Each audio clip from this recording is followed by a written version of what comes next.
ବାଲିଗୁଡ଼ା ପଶୁ ଚିକିତ୍ସାଳୟ ବିଭାଗର ଅବହେଳା ଯୋଗୁଁ ଆଜି ଏକ ଛୋଟ ବାଛୁରୀଟିର ମୃତ୍ୟୁ ହୋଇଛି। ଆମେ ବର୍ତ୍ତମାନ ଅଛୁ କନ୍ଧମାଳ ଜିଲ୍ଲାର ବାଲିଗୁଡ଼ା ବିଜ୍ଞାପିତ ଅଞ୍ଚଳ ପରିଷଦର ଦଣ୍ଡପଦର ୱାର୍ଡ଼ର କର୍ଣ୍ଣେଟପୁର ସାହିରେ ଅଛୁ ଏବଂ ମୁଁ ମୋର ସହଯୋଗୀଙ୍କୁ କହିବି କିଭଳି ଭାବରେ ଜଣେ ଗୃହପାଳିତ ଯେଉଁ ଗାଈ ଚାଷୀ ରହିଛନ୍ତି ସେ ଗାଈମାନଙ୍କ ପାଇଁ କିଭଳି ଗୋଟେ ଭାଡ଼ିଟି ବନେଇଛନ୍ତି ଏବଂ ତାଙ୍କୁ ସେମାନଙ୍କୁ ଥଣ୍ଡା ଦାଉରୁ ରଖିବା ପାଇଁ ବୋଲି ଉପରେ ପାଳ ଦେଇ ରଖିଛନ୍ତି ଏବଂ ଦେଖନ୍ତୁ ଚାରିପାଖରେ ସିଏ ଗୋଟେ ବାଡ଼ ବି ତିଆରି କରିଛନ୍ତି ଯେମିତିକି ନିଜର ଗୃହପାଳିତ ପଶୁଙ୍କୁ ଶୀତ କାକର ବାଜିବ ନାହିଁ ସେଇଭଳିଆ ବ୍ୟବସ୍ଥା ବି ସେ କରିକି ରଖିଛନ୍ତି। ଦୁଃଖର କଥା ଗତକାଲି ସନ୍ଧ୍ୟା ସମୟରେ ଗୋଟିଏ ପାଖାପାଖି 2 ଦିନ 3 ଦିନ ହେବ ଗୋଟେ ବାଛୁରୀର ଅସୁସ୍ଥ ଥିଲା ଏବଂ ସେଇ ବାଛୁରୀଟି ଆଜି ମରିଯାଇଛି।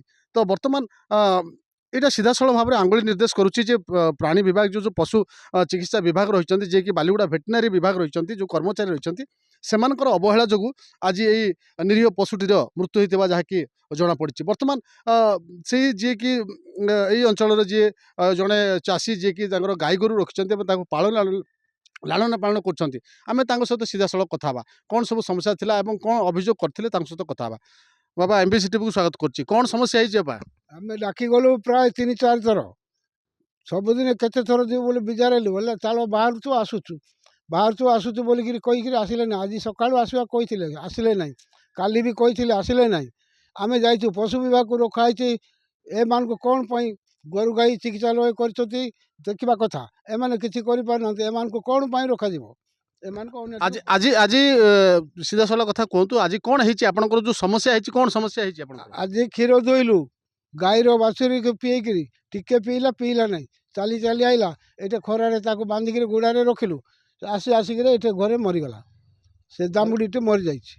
ହଁ, ତ এই বাবদରେ এই ଯେଉଁ ବର୍ତ୍ତମାନ ଆପଣଙ୍କର ଯେଉଁ ଯେତିକି ବି ଗାଈ ଗୋରୁ ରଖିଛନ୍ତି ଯାହା ବି ଯେଉଁ ବାଛୁରୀ ରଖିଛନ୍ତି କିମ୍ବା ଗାଈ ଗୋରୁ ରଖିଛନ୍ତି ସେମାନଙ୍କର ଦେହ ଅସୁସ୍ଥ ଅଛି? ଅସୁସ୍ଥ ସମସ୍ତଙ୍କର ଅସୁସ୍ଥ ଅଛି। ଆଉ ଗୋଟେ ସୂଚନା ବି ରହୁଛି, ଆମେ ବୁଝୁଥିଲୁ ଯେ ଅଞ୍ଚଳରେ ମଧ୍ୟ ଅନ୍ୟ ଯେଉଁମାନେ ଚାଷୀ ଅଛନ୍ତି ଯେଉଁମାନେ ଗାଈ ଗୋରୁ ରଖିଛନ୍ତି ସେମାନଙ୍କର ବି ଅସୁସ୍ଥ ରହିଛି ବୋଲି ଆମ ପାଖରେ ସୂଚନା ରହିଛି। ଅସୁସ୍ଥ ଅଛି, ଗାଈ ଗୋରୁ ଗୁଣ ହାତ ପାରୁନାହାନ୍ତି, ପେଣ ବାହାରୁଛି, ମୋହନର ବି ବାହାରୁଛି, ମୋହନ ମଲ୍ଲିକର, ଆଉ ଇଆଡ଼େ ଆଇଲା ବେଳକୁ ମାଧୁରୀ ଘର ବି ବାହାରୁଛି। ସମସ୍ତଙ୍କର ଗୋରୁ ଗାଈ ସବୁ ଅସୁସ୍ଥ ସବୁ ପଡ଼ିଛନ୍ତି। ଆଚ୍ଛା, ଏ ବାବଦରେ ଆପଣ ଏଇ ଯେଉଁ ପଶୁ ବିଭାଗ ଅଛନ୍ତି, ପଶୁ ଚିକିତ୍ସାଳୟ ବିଭାଗ, ପ୍ରାଣୀ ଚିକିତ୍ସାଳୟ ବିଭାଗ ଯେଉଁ ଅଛନ୍ତି ତାଙ୍କୁ ଆପଣ ଜଣେଇଥିଲେ? ତାହେଲେ ଯାଇଥିଲୁ ପ୍ରାୟ 3-4 ଥର ଯାଇଥିଲୁ। ଆର ଥର ବି ଏମିତିକି ଡାକି ଯାଇଥିଲୁ, ଆସିବ କହିକିରି ଗଲେ। 30 ଦିନ ଗାଈ ମୋର ପଡ଼ିକି ରହିଲା ବାଛୁରୀ, ଆଉ ସେ ବାଛୁରୀ ମଧ୍ୟ ମରିଗଲା। ଆମେ 3 ଦିନ ରୋଷେଇ କରିନେ ଘରେ ଖାଇନାହିଁ। এই ପ୍ରକାର ଅବସ୍ଥା ପରିସ୍ଥିତିରେ ଆମେ କି ପ୍ରକାର ଚଳିକି ରହିବୁ ଏଠି?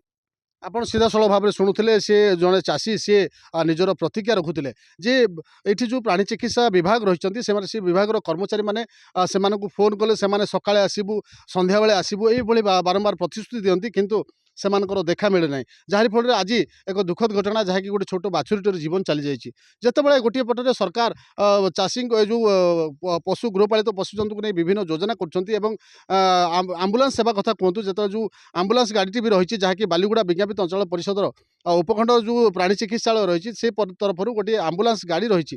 ଆଉ ଯେଉଁ ଆମ୍ବୁଲାନ୍ସ ଗାଡ଼ିକି ଦୁର୍ଗମ ଅଞ୍ଚଳ ସହରଠୁ ଆରମ୍ଭ କରି ଦୁର୍ଗମ ଅଞ୍ଚଳ ମଧ୍ୟ ଯାଇ ସେ ଗୃହପାଳିତ ପଶୁଙ୍କର ସେବା ଯୋଗାଇବ ଏବଂ ସେମାନଙ୍କୁ ଚିକିତ୍ସା କରିବା ପାଇଁ ବୋଲି ସେ ଗାଡ଼ି ନିୟୋଜିତ କରାଯାଇଛି। କିନ୍ତୁ ଏଇଠି ବଡ଼ ପ୍ରଶ୍ନ ଉଠୁଛି, ସେଇ ଗାଡ଼ି ଅଛି ସତ କିନ୍ତୁ ଲୋକ ସେବା ପାଇପାରୁନାହାନ୍ତି। ବାଲିଗୁଡ଼ାର ସହର ଭିତରେ ସେମାନେ ଥାଇକି ବାଲିଗୁଡ଼ା ବିଜ୍ଞାପିତ ଅଞ୍ଚଳ ପରିଷଦରେ ଥାଇକି ଏଭଳି ଯଦି ଘଟଣା ଘଟୁଛି ତାହେଲେ ଗ୍ରାମାଞ୍ଚଳର କଥା ନ କହିଲେ ଭଲ।